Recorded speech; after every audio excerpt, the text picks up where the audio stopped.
This episode of the Craze and 10 or Less is sponsored by Eager Raven, Heir of the First Unicorn, Issue 3 is now on Kickstarter. Eager Raven, a half-unicorn, half-human princess, is forced from her enchanted kingdom of Edenron into one of the outer kingdoms of men. Eager Raven is unsure how she can help her people, but a chance encounter with a noblewoman and her unusual lady-in-waiting reveals a path more treacherous than fighting the Dragon Lords themselves. Please check out Eager Raven, Heir of the First Unicorn on Kickstarter today.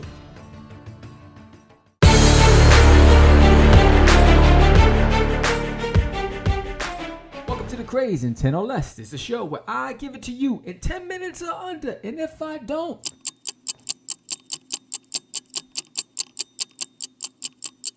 let's just keep it a little secret. Anyways, everybody has a comic book. Everybody's doing Kickstarter or Indiegogo. But does everybody need multiple variant covers? That's the topic of the day. I'm Chef the Crazy Man Vera. Stop acting up. Let's get it.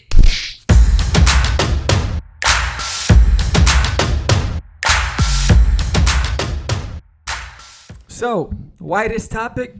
I don't know. Everyone seems to be talking about it, and I know it's one of the things. And I can't hear myself that well. It's one of those things where we don't, everyone's trying to push their product. Everyone's trying to get their book into as many hands as possible. But somewhere along the line, I feel that we're bordering on almost as if we're going to phase ourselves out. So remember back in the days, let's go back a little bit. Remember back in the days, Image came out and everybody was excited.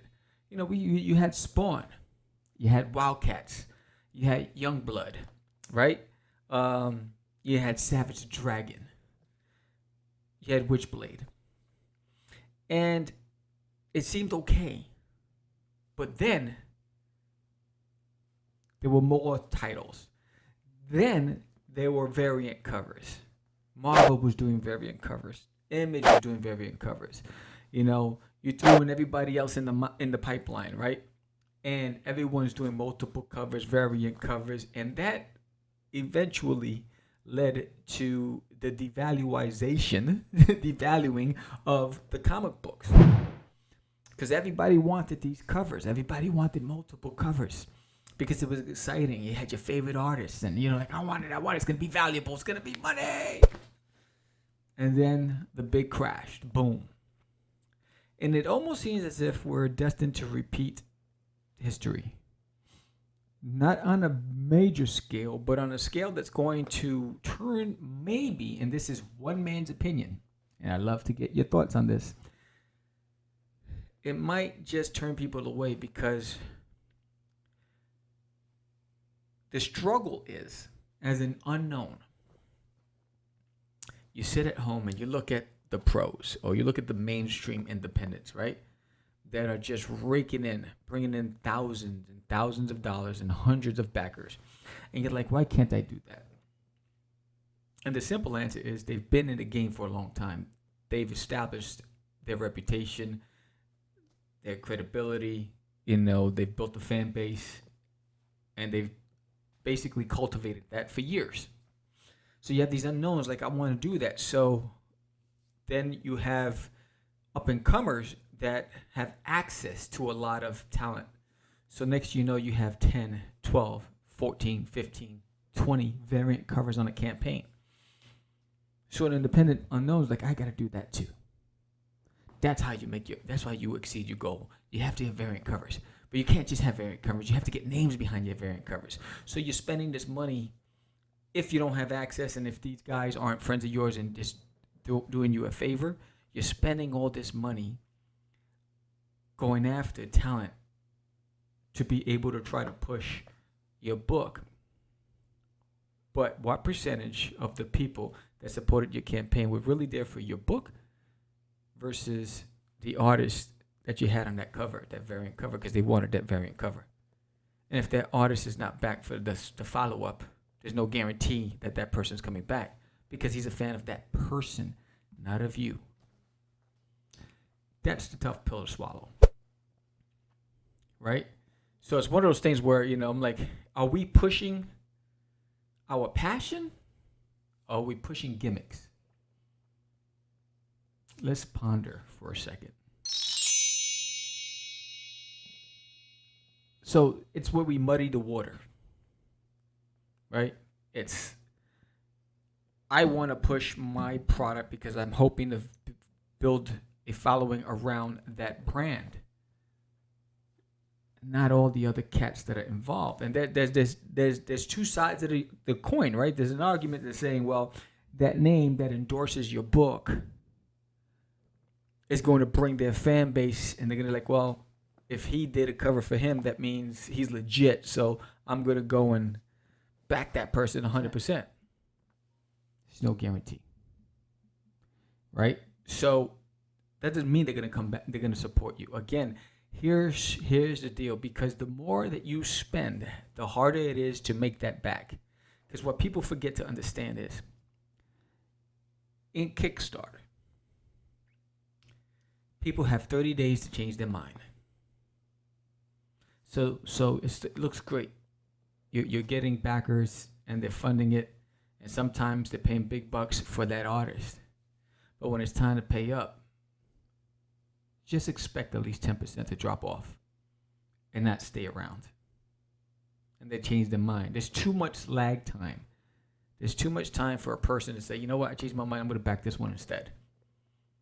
I don't have a big enough budget, so I'm going to go with this one instead. So I'm taking my money back. It's happened to me. It's happened to a few people I know, right? You know, you think, wow, you know, man, I exceeded my goal. And then when it's time, then you realize there's a percentage that's gone. Then Kickstarter takes their percentage, right? And then you did all this Chotsky stuff, and then you had to pay, you paid out of pocket for all these variant covers and all these people. If they're not doing it pro bono, if they're not just doing it because they like you and they say, you know, I'm going to hook you up, I'm going to do a piece for you, you know, because I like you. 9 times out of 10, you have to pay for this. So most of the time, you're paying out of pocket. And you're hoping to recoup that on the campaign. So the question remains, is it about your book, or is it about just the dollars? You know, I've learned a big lesson because we were doing a lot of different variant covers, but the covers were by me and Anibal. They weren't, or one other by David Keelis. There wasn't 5,000 artists. But I realized doing more and more covers means I have to print. Right? And when you're backing our campaign, we incorporate the shipping fee in that number. So when you see like a book for $25, that's because the shipping's included. And usually it's with a poster and something else, but you know, the shipping is included. And the supplies to ship, and the print, the ink, you have to buy the ink and the labels and the boxes and the bubble wrap and the tape and all these things that you have to do to ship it. A scale, if you want to get the right price. So is it worth watering down your project to get another pledge that's not guaranteed because they didn't really come for you, they came for that person that's involved? So that begs the question, how do you get your book out into the masses without gimmicks? There's that fork in the road. There's that crossroad. There's that question that bears a heavy burden on your shoulders. Like, how do I do this? I'm doing everything everyone's saying to do, but I'm still not moving the needle. I'm still trying to figure it out. I don't have the answers, right? It's ebbs and flows. But don't try to play like the big boys. Play in your sandbox. Build a community in that sandbox. And once you have that community, then move over to a bigger sandbox. But if you're just jumping in to the big boys arena, be prepared for a tough time. Because they've done the legwork. They've earned where they are, their position. We still have to earn ours. What's your opinion? What do you think?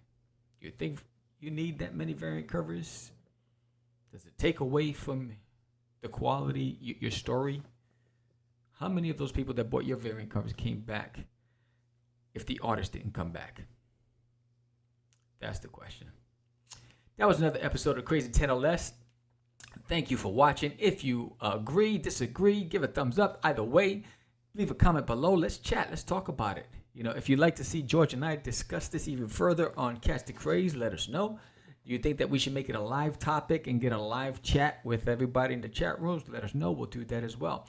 Don't forget, Forbidden, Book 2, issue number 2, which is the third issue, launches November 1st on both Kickstarter and Indiegogo simultaneously. So, for the small following that I've cultivated on Indiegogo and the moderate following on Kickstarter, you both have a chance to pledge to it simultaneously. I'm not going to do one back to back. It's just too labor intensive.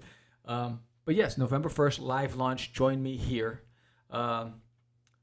With that said, this is the Crazy 10 or Less. Thank you for watching. Subscribe, thumbs up, recommend to your friend. Talk to you soon. Have a blessed day. Peace.